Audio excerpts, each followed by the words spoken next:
Everyone, सरल academy में आपका स्वागत है। उम्मीद करती हूँ बेटा आप सब बढ़िया है और आप सबने स्टडीज स्टार्ट कर दिए हैं। चलिए, फर्स्ट चैप्टर हमारा फिजिक्स का चल रहा है। आज इसमें हम एक बहुत इंपॉर्टेंट क्वेश्चन कवर करने वाले हैं और ये इस चैप्टर का आखिरी क्वेश्चन है। देन अगर कुछ छूट गया होगा न्यूमेरिकल तो जब हम वन शॉट लेके आएंगे तब हम कवर करवा देंगे, लेकिन अभी के लिए मेरे ख्याल से इतना आपके लिए सफिशिएंट है। तो चैप्टर नंबर 1 हमारा चल रहा है। इसमें आज जो हम पढ़ने वाले हैं ना, वो क्वेश्चन बहुत इंपॉर्टेंट है, पूछे जाने की संभावना बहुत ज्यादा है। तो समझ में ना आए तो 2 बार देखना, 3 बार देखना, लेकिन बिना समझे जाना नहीं है, ठीक है।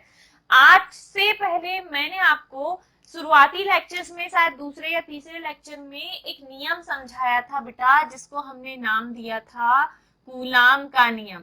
और जो कूलाम का नियम था ना, वो हमने समझा था किन्हीं दो बिंदु आवेशों के बीच लगने वाले बल के लिए। किन्हीं दो बिंदु आवेशों के बीच लगने वाले बल के लिए हमने क्या समझा था बेटा? कूलाम का नियम। समझा है? ठीक है, जिस किसी बच्चे ने समझा है उसको पता है।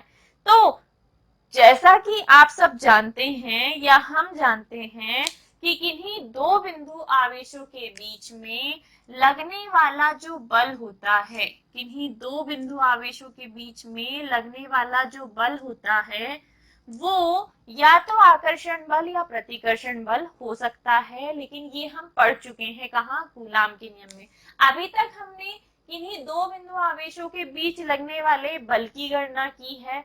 आज हम ये समझेंगे कि अगर कहीं कोई अकेला आवेश रखा हुआ है और इस अकेले आवेश को चारों तरफ से दूसरे आवेशों ने घेर लिया, ठीक है, इसको अगर ढेर सारे आवेशों ने चारों तरफ से घेर लिया और सब मिलकर इस पर क्या लगाएं? बल लगाएं।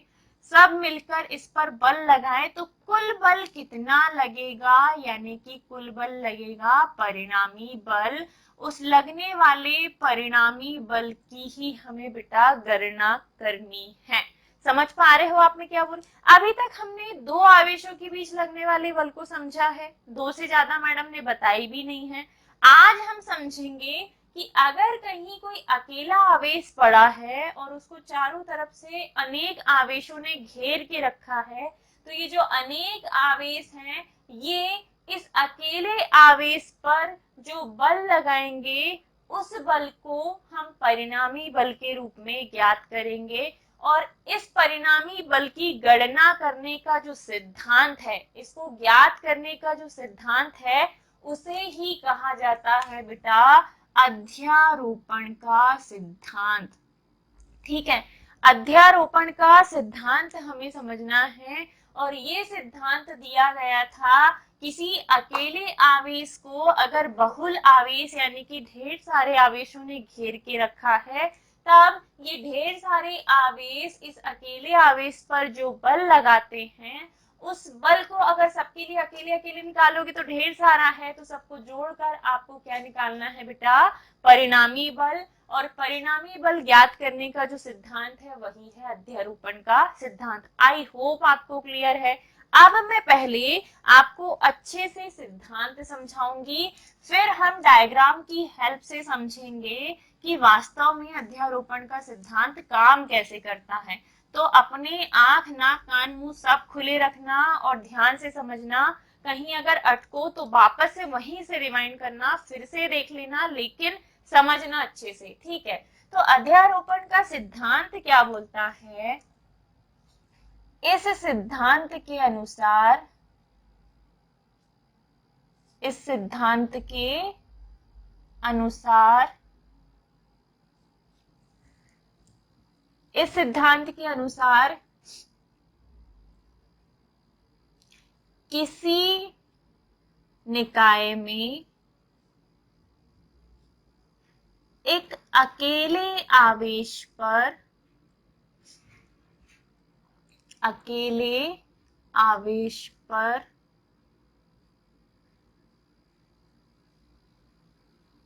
निकाय में उपस्थित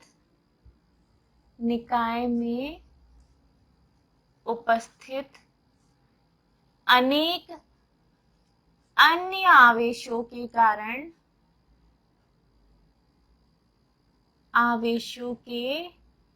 कारण लगने वाला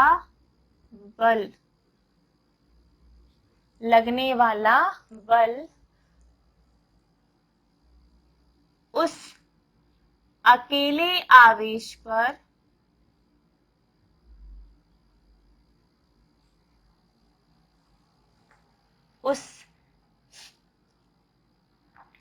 लगने वाला बेटा परिणामी बल, ठीक है, लगने वाला परिणामी बल उस अकेले आवेश पर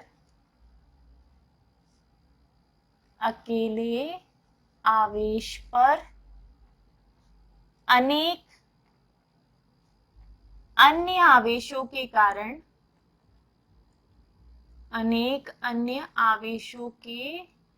कारण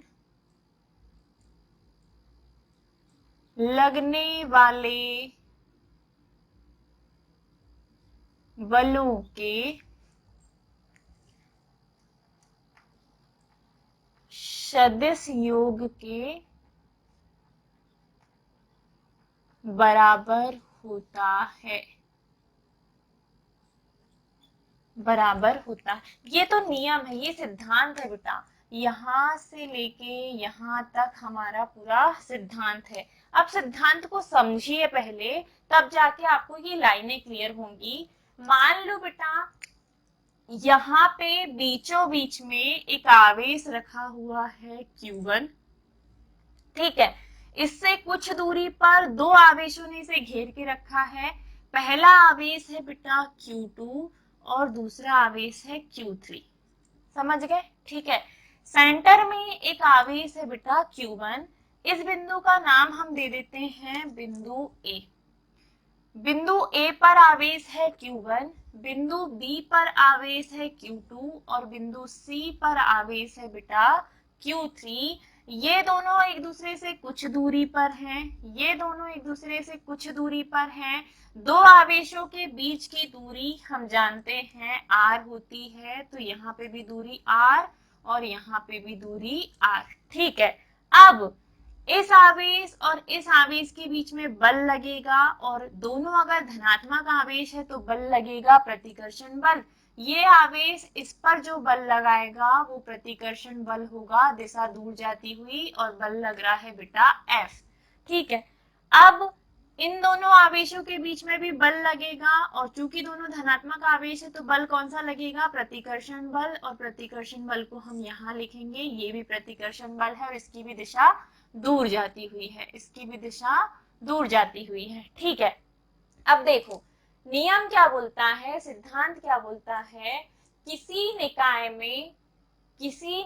में एक अकेले आवेश पर निकाय में उपस्थित अनेक अन्य आवेशों के कारण लगने वाला परिणामी बल, तो इन दोनों का परिणामी, ये लंब है ये आधार है, दोनों का परिणामी बीच की तीसरी रेखा होती है, इसे हम बोलेंगे क्या, परिणामी बल। यहां से हम याद करेंगे क्या, परिणामी बल, ठीक है। तो फिर से कि ध्यान से देखो, किसी निकाय में, ये पूरा निकाय है, एक अकेले आवेश पर निकाय में उपस्थित अनेक अन्य आवेशों के कारण लगने वाला क्या, परिणामी बल।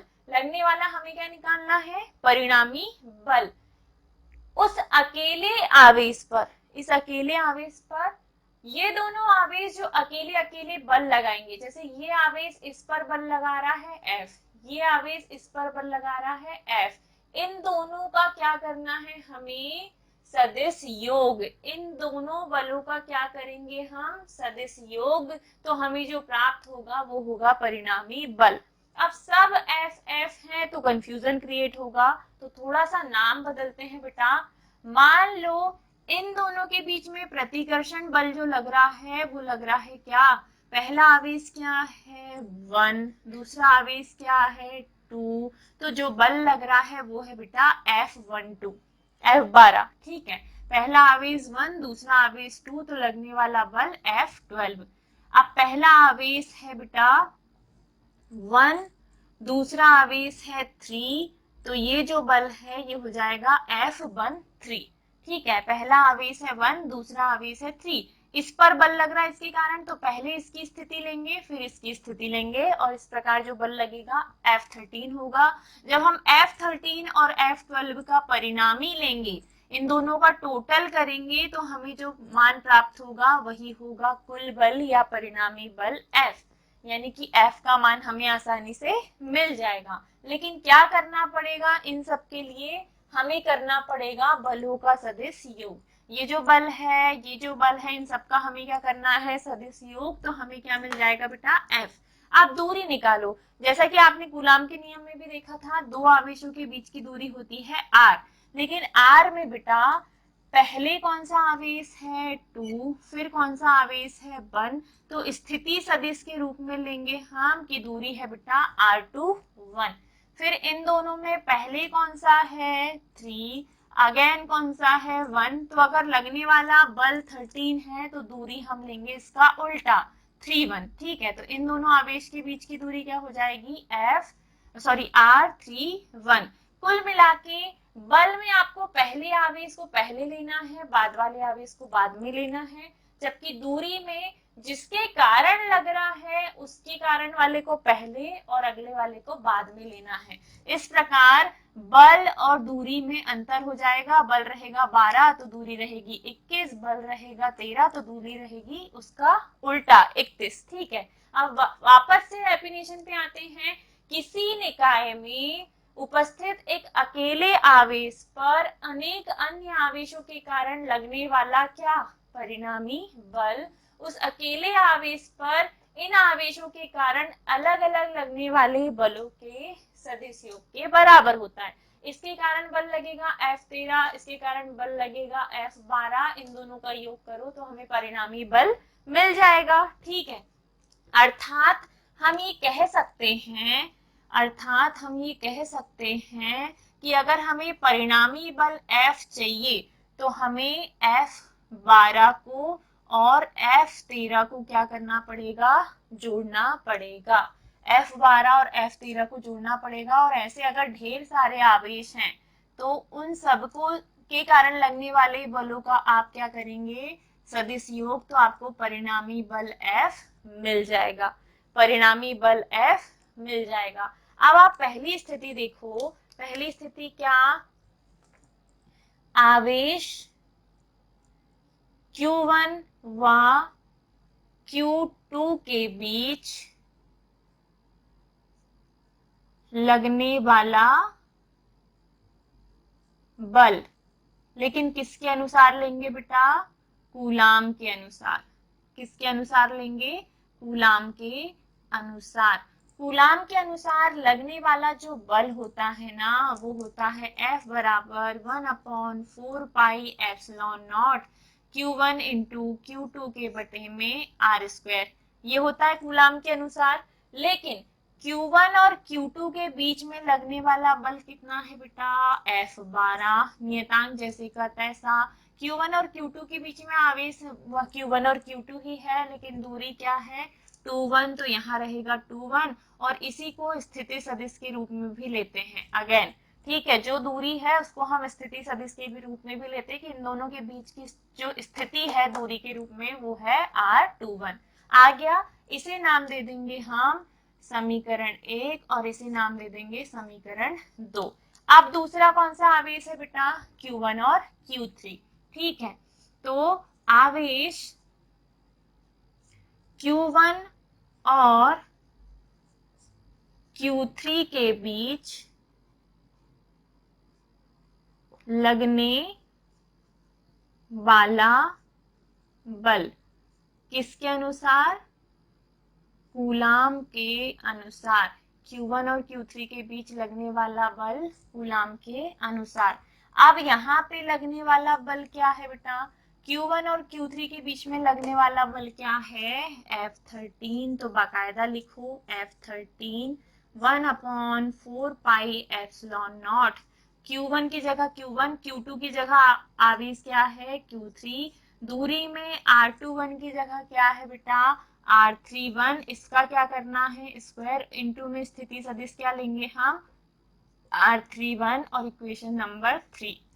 क्या हम समीकरण 2 और 3 के मान समीकरण 1 में रख सकते हैं? ठीक है, तो लिखिए किससे, समीकरण 1 से। समीकरण 1 बोल रहा है कि अगर हमें परिणामी बल F चाहिए तो F12, F13 और जितने भी हो ना बल, दो आवेश है तो दो के कारण इतना, लेकिन इसके अलावा भी हो तो उनका मान हमें लिखना पड़ेगा। ठीक है, उनका मान हमें लिखना पड़ेगा। फॉर एग्जाम्पल हमारे पास 2 से F12 का मान है, 3 से F13 का मान है, ये लिखो, इसको छोड़ो। ठीक है, परिणामी बल F चाहिए, F12 का मान क्या है बेटा 1/4 pi epsilon not Q1 into Q2 के बटे में R21 square, R21 square into में है R21 स्थिति सदिश, बीच में जोड़ना है। फिर 13 का मान क्या है 1/4 pi epsilon not Q1, Q3 को यहाँ से हटा के मैं यहाँ लिख दे रही हूँ Q1 इंटू Q3 के बटे में R31 का स्क्वायर इंटू में R31 स्थिति सदिश, क्योंकि सदिश योग करना है, डैश डैश करके छोड़ दो। अब हमें क्या करना पड़ेगा, अब जो चीज कॉमन निकल सकती है 1/4 पाई एप्सिलॉन नॉट, इधर भी है इधर भी कॉमन आ जाएगा। Q1 ले सकते हो, नहीं लेना तो छोड़ दो। क्या आया बेटा कॉमन, Q1 यहाँ पे भी है, Q1 यहाँ पे भी है, तो Q1 आ गया कॉमन, बटे में क्या है 4 पाई एप्सिलॉन नॉट, ब्रैकेट के अंदर क्या बचेगा Q2 के बटे में R21 का स्क्वायर इंटू में है R21 स्थिति सदिश, बीच में है प्लस, ये आ गया कॉमन, ये भी आ गया कॉमन, तो Q3 के बटे में R31 का स्क्वायर इंटू में है R31 स्थिति सदिश के रूप में dash dash dash and done. ये जो आया है यही परिणामी बल का सूत्र है, यही परिणामी बल का सूत्र है। हमने बलों का सदिश योग किया है, हमने बलों का कौन सा योग किया है बेटा सदिश योग किया है, और सदिश योग करने के बाद जो हमें मान प्राप्त हुआ है ना वो ये है जो आपके सामने है, और बहुत आसान है इसे करना, ज्यादा डिफिकल्ट इसमें कुछ है नहीं। इसके आगे भी चाहो तो आप सॉल्व कर सकते हो, लेकिन मेरे ख्याल से यहाँ तक करोगे तो चलेगा। क्वेश्चन आपसे पूछेगा बेटा अध्यारोपण का सिद्धांत क्या है, आप बाकायदा लिख के देंगे कि अभी तक दो बलों के बीच हमने लगने वाले बल की गणना की है, लेकिन अध्यारोपण के सिद्धांत में किसी अकेले आवेश के चारों ओर अगर एक से ज्यादा आवेश स्थित हैं, तो उन सभी आवेशों के द्वारा उस अकेले आवेश पर लगने वाले बल की गणना करने का जो सिद्धांत है वही है अध्यारोपण का सिद्धांत। इस सिद्धांत के अनुसार किसी निकाय में उपस्थित किसी अकेले आवेश पर अनेक अन्य आवेशों के कारण लगने वाला परिणामी बल उस अकेले आवेश पर अनेक अन्य आवेशों के कारण लगने वाले बलों के सदिश योग के बराबर होता है। हमने 13 बल कैसे लिया है, तो इन दोनों के बीच लगने वाला बल है F13। कैसे, तो इन दोनों के बीच लगेगा बेटा प्रतिकर्षण बल, बल की दिशा दूर जाती हुई, पहली स्थिति 1 की है दूसरी स्थिति 3 की है। ऐसे ही इन दोनों के बीच की दूरी लिए तो पहले 3 को लिया है बाद में 1 को लिया है। ठीक है, आप सेम इस टाइप से इधर भी किया, पहले पहला आवेश है फिर दूसरा तो F12, पहले पहला दूसरा आवेश है फिर पहला, तो दूरी अगर लेंगे तो उल्टा लेंगे, बल अगर लेंगे तो सीधा लेंगे। ठीक है, तो हमने लिख दिया। फिर हमने सदिश योग करने के लिए पहले अप्लाई किया किसका नियम, कूलाम का नियम। इन दोनों आवेशों के बीच लगने वाला बल हम कूलाम के नियम से निकालेंगे, इसका मान निकालो, निकाल के रख दिया हमने, जो चीज जैसी है हमने वैसा लिया। अब दूरी 2-1 है तो 2-1 ही लेंगे और उसी को स्थिति सदिश के रूप में लेंगे, क्योंकि हमें क्या करना है सदिश योग। फिर दूसरे कंडीशन जब हमने Q1 और Q3 आवेश लिए हैं बेटा, तब भी हमने यही किया है, कूलाम का नियम अप्लाई किया और सेम चीज लगा दी। अब दोनों इक्वेशन को हमने समीकरण 1 में रखा और रखकर जोड़ दिया। 1/4πε0 दोनों तरफ था, कॉमन आ गया। Q1 भी दोनों तरफ था, कॉमन आ गया। ब्रैकेट के अंदर क्या बचा हुआ है, Q2 बचा हुआ है, R21 का स्क्वायर है, R21 सदिश है, बीच में प्लस है। Q3 बचा हुआ है, R31 का स्क्वायर है, फिर R31 सदिश के रूप में है। ऐसे करके श्रृंखला चलते रहेगी। अगर यहाँ पे 2 से ज्यादा आवेश हैं, कोई आवेश इधर हो कोई इधर हो, तो फिर उनके कारण लगने वाला बल हम अलग से इसी सूत्र को आगे बढ़ा के ज्ञात कर सकते हैं। और यही है बेटा अध्यारोपण का सिद्धांत।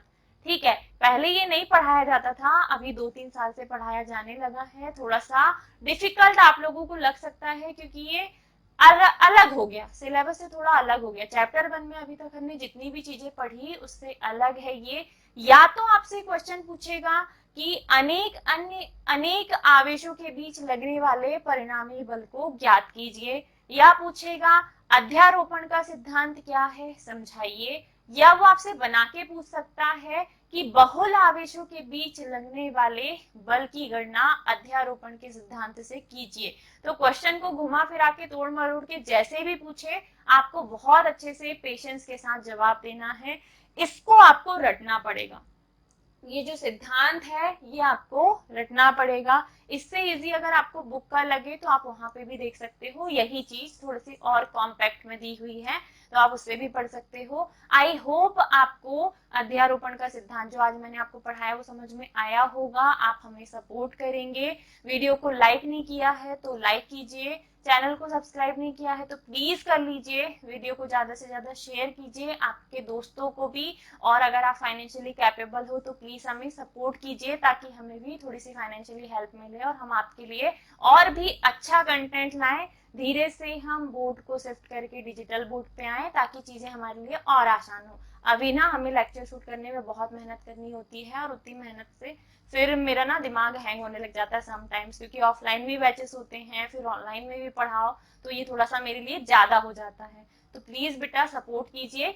इंस्टाग्राम पे अगर आप हमसे नहीं जुड़े हैं तो जाइए जुड़िए, अपडेट जो सेक्शन है उसमें आप हमें ज्वाइन कर सकते हैं।